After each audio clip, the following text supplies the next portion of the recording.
Vous avez dit que quand vous alliez à des conférences, c'était parce que vous vouliez en apprendre davantage au sujet de vous-même. De mon expérience, les gens vont à des conférences, et notamment des conférences de développement personnel, pour trouver une réponse. Ils se disent, qu'existe-t-il ici que je puisse apprendre afin d'avoir plus de succès? Mais ce n'était pas ce que vous faisiez, n'est-ce pas? Non, pour moi c'était différent.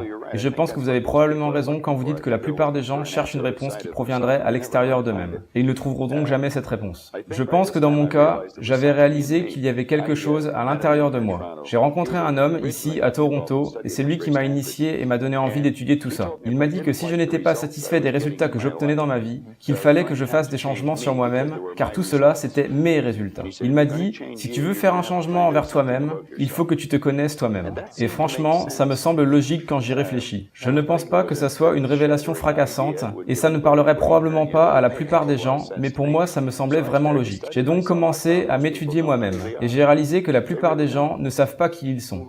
Que voulez-vous dire? Du genre, je connais mon nom, je connais mon âge?